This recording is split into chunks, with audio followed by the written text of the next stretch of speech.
My name's Slumber Kitty, and this is Jules.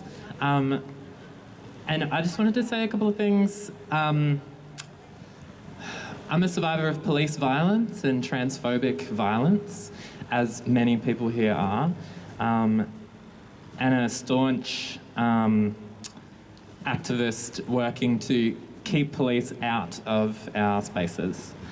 And I'm an abolitionist. I'm a police abolitionist. I'm a prison abolitionist. And I think that legal rights and politicians making better decisions they're fantastic little steps, but they're little tiny baby steps. Little tiny baby steps. We need to be demanding more.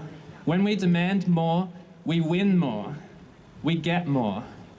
And we need to be taking direct action, mutual aid, support and care for each other in order to achieve these things. Because the state, Victorian Federal Parliament, politicians, political parties are not going to just give us these things by some people making some better decisions. They make better decisions when we take action.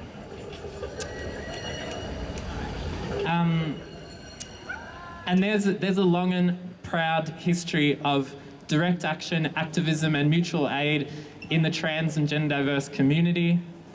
Especially here in Melbourne, we saw some of the first ever trans protests in 2015, 2016 that a bunch of us here helped organise, where we took to the streets, took the whole width of the street, did a big sit-in down near Flinders Station for the first time ever in Melbourne, these rallies, 2015, 2016.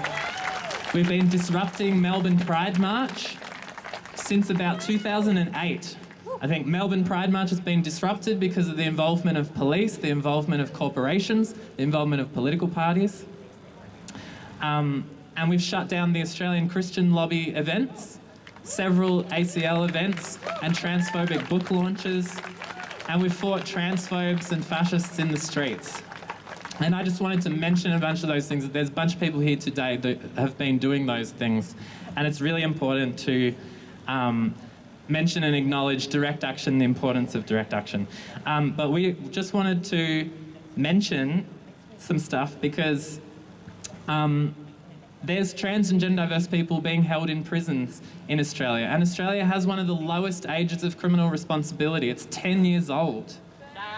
So people as young as 10, including trans and gender diverse kids and young people, can be sent to prison in Australia. And often, trans and gender diverse people are held in solitary confinement for our safety, as a safety measure.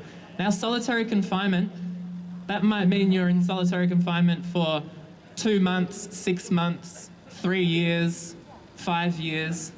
Solitary confinement is torture.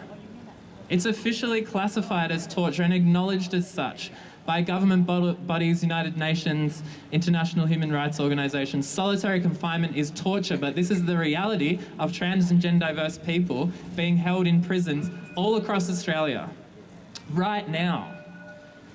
And I go and visit people, trans and diverse people in prisons all over the place, and it's fucked up. But there's some fantastic organisations doing some great stuff. Jules is going to tell you what they are. Oh, thank you. I think the horrible experience of being on a microphone as a trans person. But I just wanted to give you 2 practical things that you can do today in solidarity with trans people who are locked up inside. There are 2 groups that I'd love for you to Google or search on your search engine of choice with your phone. If you want to get your phone out now, if you search Inside Out and Chuffed, CHUFFED, you'll find Inside Out's fundraiser. Now, Inside Out is a national newsletter by and for people on the inside, LGBTIQA more broadly, quite a lot of sister girls and brother boys in there as well, because of how racism plays out in our so-called justice system. So we're running a fundraiser to keep us going. Please do check that out if you can. The other project that is trans-specific and more local is Beyond Bricks and Bars.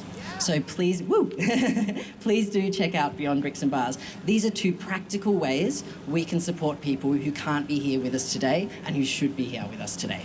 Thank you. Thanks so much. So get out there, start some groups and take action yourselves.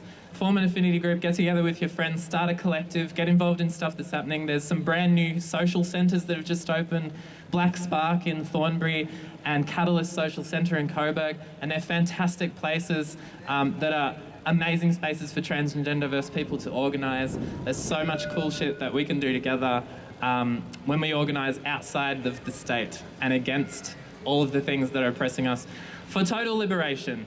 The more we demand, the more we're going to win. So let's demand our dreams. And solidarity with trans prisoners.